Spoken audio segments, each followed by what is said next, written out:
Hey everyone, I'm Sam, and today I'm making something special, cookies for Evelyn.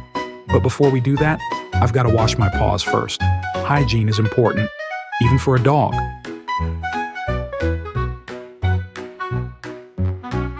All right, time to shape these cookies. Should I go classic?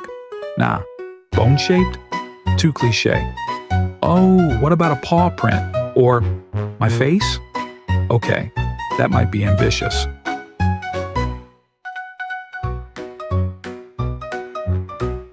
Next stop, the oven. And now we wait, patiently. Ding, they're done. Oh, wow. That smell, heavenly. Evelyn is going to love this.